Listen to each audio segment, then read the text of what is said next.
Assalamualaikum warahmatullahi wabarakatuh. Kembali lagi bersama saya Muhammad Fahmi. Selamat datang buat teman-teman yang baru mengikuti saya, dan juga selamat datang kembali buat teman-teman yang udah mengikuti saya. Di video sebelumnya sudah saya jelaskan bahwa penggunaan CLI ataupun command line interface ataupun perintah-perintah yang ada di terminal Winbox ya.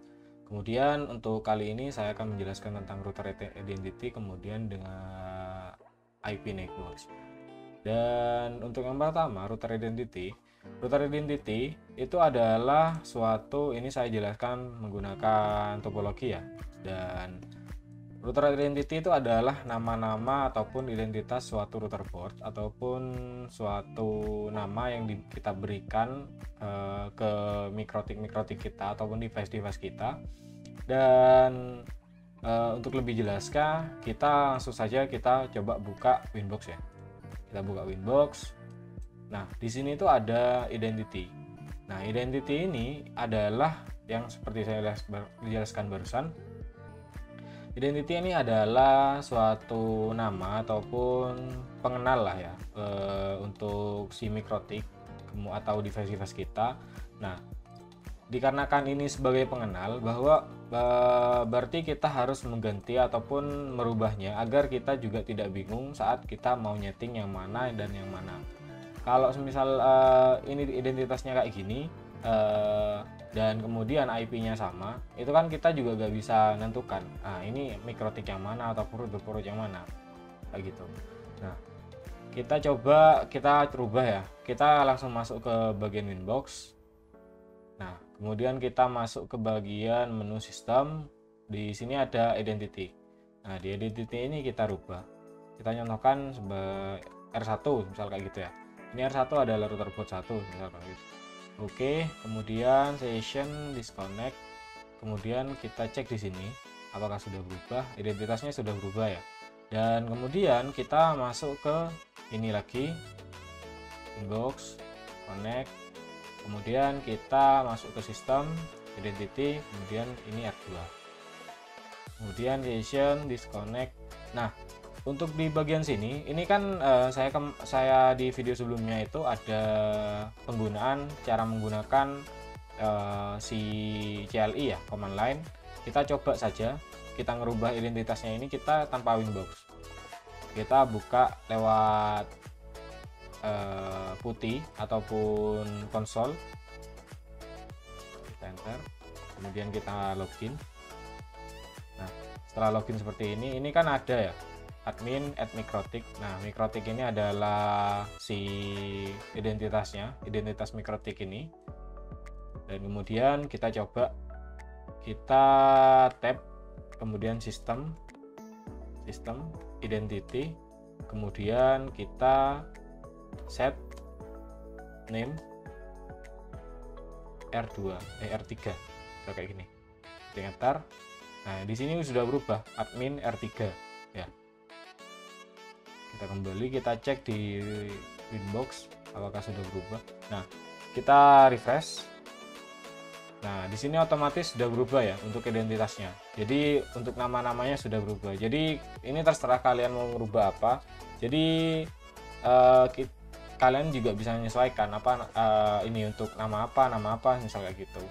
Dan untuk yang kedua, saya akan menjelaskan tentang IP network. Nah, IP network di sini ini kan kalau kita masuk ke bagian tab network itu kan sudah muncul ya, untuk mikrotiknya sudah muncul semua. Nah, fungsinya network ini lebih gampangnya saya jelaskan lebih gampangnya. Nah, kayak gini loh. IP network itu semua device yang terkoneksi ataupun terhubung dengan satu sama lain, meskipun ini tidak secara direct ataupun tidak secara langsung terhubung, kita kan ini masih ada layer-layernya ya. Jadi kita masuk terhubungnya itu gara-gara ISP ini masuk ke switch, kemudian si mikrotik ini kan terhubung dengan switch, tapi kan nggak langsung direct dari mikrotik 1, mikrotik 2, mikrotik 3. Kita coba buka, kita masuk ke bagian IP, kemudian network. Nah, di sini itu muncul semua. Ini ada R2, R3 ya. Nah, enaknya menggunakan sama-sama mikrotiknya, dia itu akan muncul di sini, kemudian ada semua platform-platformnya itu ada di sini. Jadi semua vendor yang masuk ke sini itu bisa masuk. Yang penting ini saya coba kita buka discovery setting. Nah, ini ada protokolnya juga. Nah, di protokol ini ada bagian CDP, LLDP, kemudian MNDP. Di CDP ini adalah Cisco, dari vendor-vendor Cisco. Jadi protokol-protokol yang masuk ke sini itu bisa juga dari vendornya Cisco. Kalau misalnya LDP itu untuk vendor-vendor umum ya. Jadi kayak misal switch gitu. Itu akan masuk ke sini. Kemudian di MNDP ini adalah vendor-vendornya Mikrotik. Jadi kayak gini contohnya. Jadi platform-platformnya ini sudah muncul semua. Nah, enaknya lewat sini, enaknya kalau semisal kita menggunakan IP Neckboard ini, ketika kita nggak bisa apa ya, ingin merubah ataupun ingin merubah suatu settingan dari Mikrotik lain yang terhubung. Misal ini kan kita kan ngeremotnya menggunakan Winbox dan R1 ya.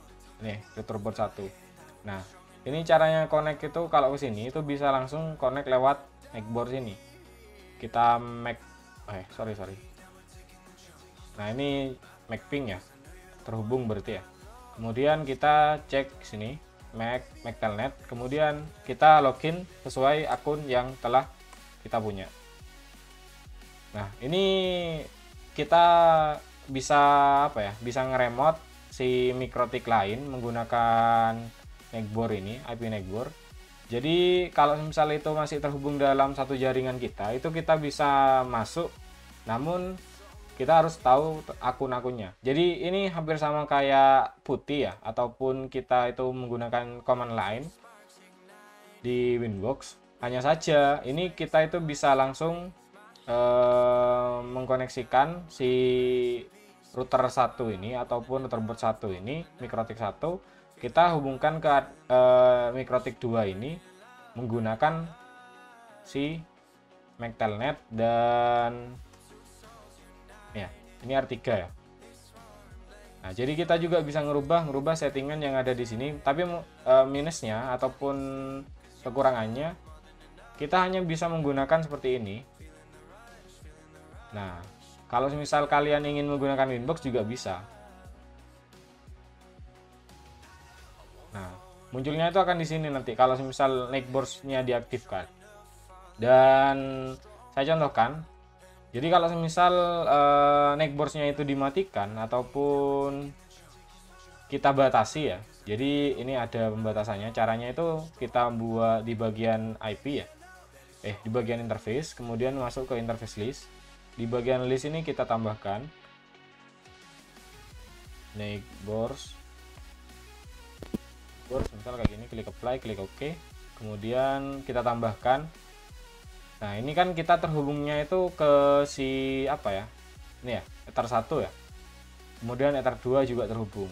Itu kita masukkan Ether 1 apply, kemudian Ether 2 apply.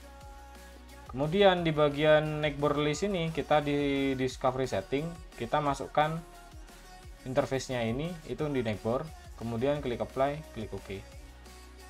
Nah, ini kan masih muncul kan.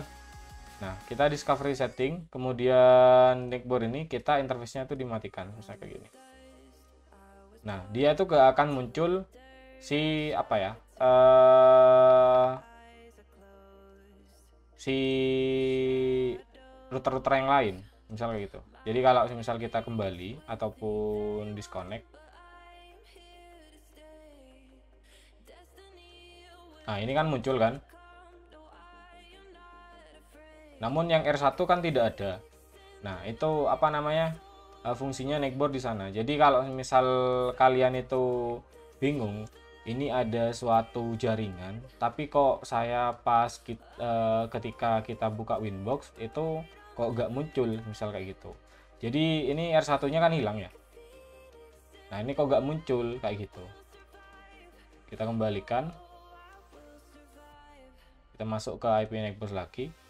Discovery setting. Nah, untuk yang R1 ini kan nggak muncul kan. Nah, caranya mengembalikan tuh gimana? Kita langsung masuk lewat sini. Kita Telnet. kemudian kita admin, kemudian kita masuk ke bagian IP, kemudian neighbor. Nah, ini coba lihat ya. Nah, ini discovery setting, kita buka, kita tanda tanya lagi, kemudian ini kita print. Nah, ini kan discovery interface listnya itu ini ya,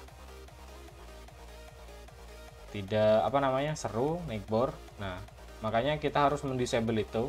Caranya kita set discover interface list, kemudian ini all. Nah, coba kita print. Nah, ini kan sudah all. Nah, ini kok otomatis ini sudah kembali apa ya? Kembali kelihatan ataupun kembali normal, misalnya kayak gitu. Kita disconnect lagi. Nah, R1 di sini sudah muncul lagi. Jadi fungsinya itu kita juga bisa membatasi apa yang bisa, maksudnya siapa yang bisa melihat si router board ini, ataupun yang bisa tahu router board ini ada atau enggak, kayak gitu. Jadi kalau misal kalian itu di apa ya, untuk sudah digunakan untuk klien ataupun untuk perusahaan misal kayak gitu, itu biasanya sudah netboardnya ini sudah dibatasi. Jadi tidak semua orang yang bisa mengakses si router board ini. Jadi kalian juga bisa membatasi ini kayak gitu.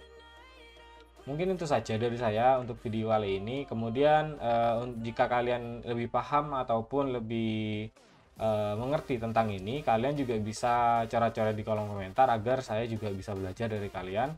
Kemudian jika kalian itu masih bingung juga, kalian juga bisa coret-coret di komentar. Dan sampai jumpa di video selanjutnya. Kurang lebihnya saya mohon maaf. Wassalamualaikum warahmatullahi wabarakatuh. Bye bye.